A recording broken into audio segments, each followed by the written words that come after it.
السلام علیکم ناظرین، ظہیر الدین بابر آپ کی خدمت میں حاضر ہے۔ ناظرین، سابق وزیر اعظم عمران خان پاکستان تحریک انصاف کے بانی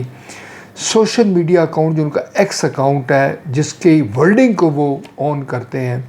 اس میں کون سا مواد جاری ہوتا ہے اور یہ جو مواد ہے، یہ جو ان کی ٹویٹس ہیں، یہ کس حد تک ملک کو نقصان پہنچا سکتے ہیں، دشمنوں کے ہاتھ مضبوط کر سکتے ہیں،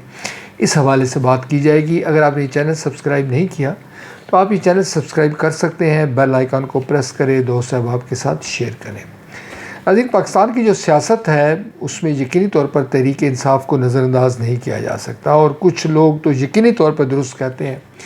کہ پی ٹی آئی یا عمران خان کسی نہ کسی شکل میں تحریک انصاف کی جو پلیٹ فارم پر قومی سیاست میں وہ متحرک رہتے ہیں اور خود کو منواتے رہتے ہیں، لوگوں کی توجہ حاصل کرتے ہیں، قومی اداروں کی توجہ حاصل کرتے ہیں، عام آدمی کو بھی وہ اپنی طرف کھینچتے ہیں۔ مگر سوال یہ ہے کہ جو ان کی ٹویٹس ہیں، جو ان کا بیانیہ ہے، بسا اوقات وہ یقینی طور پہ ایسا ہوتا ہے جو کوئی بھی محب وطن شہری جو ہے وہ تشویش میں مبتلا ہو سکتا ہے اور اپنے اظہار ناپسندیدگی کر سکتا ہے۔ مثال کے طور پر جو سپہ سالار ہیں، جو فیلڈ مارشل ہیں، ان کے حوالے سے آج پھر انہوں نے بات کی ہے اور کچھ ایسی انہوں نے گفتگو کی ہے جو کسی طور پر مناسب نہیں ہے۔ ان کی جو بہن ہے وہ بھی، انہوں نے بھی اس بات کی، جو علیمہ خان ہے، انہوں نے بھی تصدیق کی ہے، اور یوں ایک بار پھر یہ معاملہ لوگوں کی نظروں میں آیا ہے۔ اس حد تک تو اطمینان کا اظہار کیا جا سکتا ہے کہ ہمارا جو قومی میڈیا ہے، جس میں الیکٹرانک اور پرنٹ میڈیا ہے، وہ ان معاملات کو زیادہ اہمیت نہیں دیتے۔ کچھ پابندیاں ہیں، کچھ احتیاط ہے، غرض بہت سارے اس میں فیکٹرز ہو سکتے ہیں۔ تحریک انصاف ناظرین جو قومی اداروں کو جو ہدف بنائے ہوئے، بالخصوص اگر آپ بانی پی ٹی آئی کی بات کریں، جو ٹویٹیں کرتے ہیں ان کے بیہاف پہ، جیسے میں نے ذکر کیا کہ جو دلچسپی ہے اور تشویشناک ہے وہ یہ کہ وہ اس ٹویٹ کو آن کرتے ہیں۔ یہ ٹویٹ کون کرتا ہے، وہ کہاں پر بیٹھا ہوا ہے، اس نے ہدایات کہاں سے لی ہیں، یہ ابھی کچھ کہنا مشکل ہے۔ مگر جو عمران خان کی جو اس وقت کی سیاست ہے، یا 2-3 سال پہلے کی جو سیاست ہے، اس میں جو ان کی کشمیر پالیسی ہے، جو افغانستان پالیسی ہے، جو ہماری جو قومی اداروں کے متعلق جو ان کی سٹیٹمنٹ ہے، جو شہباز شریف صاحب، آصف علی زرداری صاحب یا دیگر جو سیاسی جماعتیں ہیں، ان کے لیے جو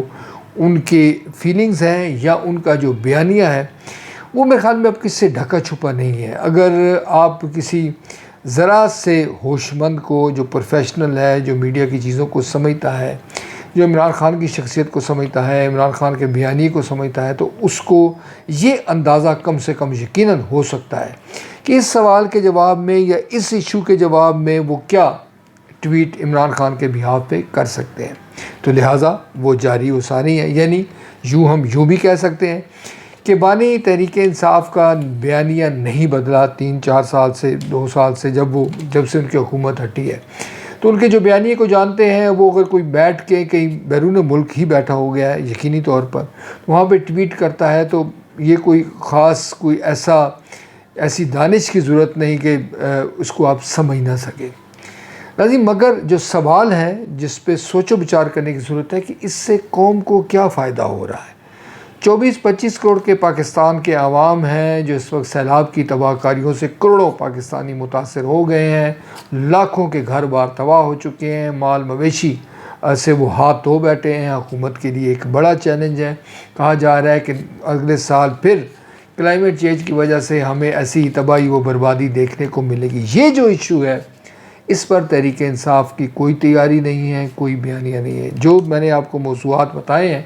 افغانستان کا ایشو ہے، طالبان کا ایشو ہے، امریکہ کا ایشو ہے، فیلڈ مارشل کی بات ہے،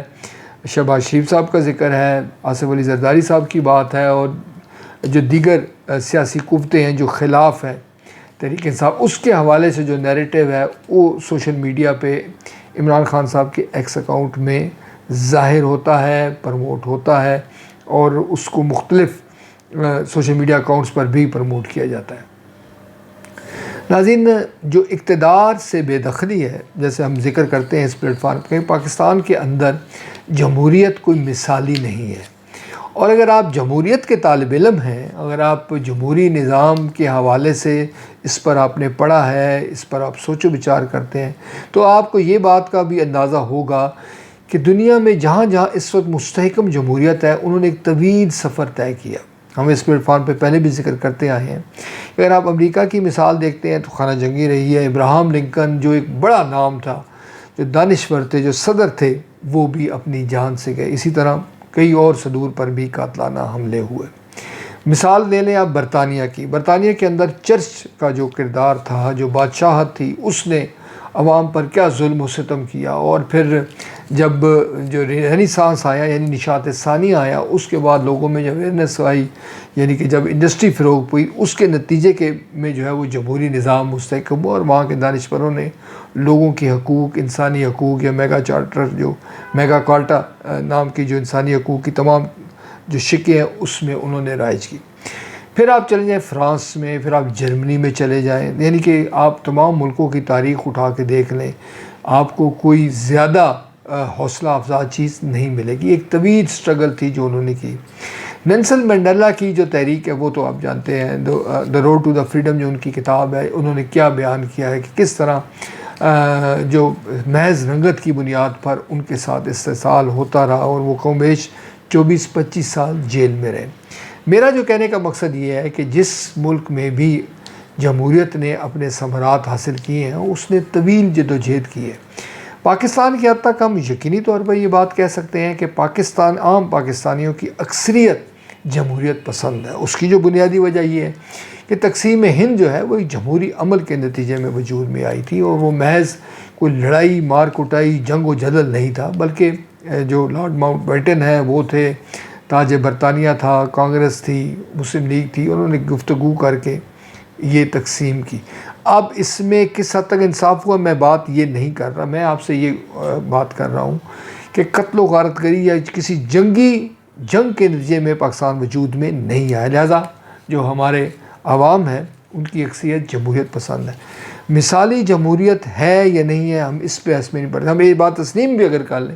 کہ پاکستان میں مثالی نظام موجود نہیں ہے، تو ہمیں اس کو بہتر بنانے کی ضرورت ہے۔ تحریک انصاف کے جو بانی ہیں عمران خان، وہ اس دائرے سے ہٹ جاتے ہیں۔ لگتا یوں ہے کہ وہ تعمیری سیاست کی جانب آ نہیں سکتے، یا ان کا مزاج نہیں ہے۔ اب یہ جو ان کا یہ پرابلم ہے، اس کے نتیجے میں جو پاکستان کے عام آدمی کے مسائل بڑھ رہے ہیں۔ ہم پہلے بھی کہہ چکے ہیں کہ وزیر اعلیٰ خیبر پختونخوا کم سے کم جو خیبر پختونخوا کے عوام ہیں، ان کی مشکلات تو حل کریں۔ وہاں پہ تعلیم، صحت کا نظام بہتر ہو، وہاں پر جو ہے چیزوں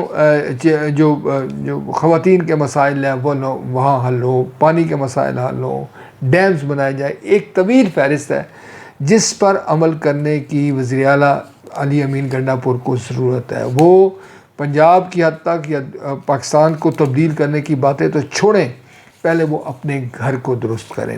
عمران خان صاحب کو بھی یہ پیغام دیں کہ ہمیں اپنی توجہ خیبر پختونخوا پر مرکوز کرنی ہے، ہمیں دیگر چیزوں کو اس حد تک نہیں لے جانا، اس میں ہمارا دشمن جو ہے وہ فائدہ اٹھائے۔ آج سوشل میڈیا کا دور ہے، یہ بتانے کی ضرورت نہیں ہے کہ کس طرح سے عمران خان کی جو ٹویٹس ہیں متنازع، ان کو بھارتی میڈیا اور دیگر جو پاکستان دشمن عناصر ہیں وہ اٹھاتے ہیں، جس سے پاکستان کا نقصان ہوتا ہے، پاکستان کے عام آدمی کا نقصان ہوتا ہے، اور اس سلسلے کو کسی نہ کسی شکل میں، کسی نہ کسی صورت بند ہونا چاہیے۔ آج کے لیے اتنا ہی۔ مزید نئے ویلاگ کے ساتھ آپ کی خدمت میں دوبارہ حاضر ہوں گے، اس وقت تک اللہ نگہبان۔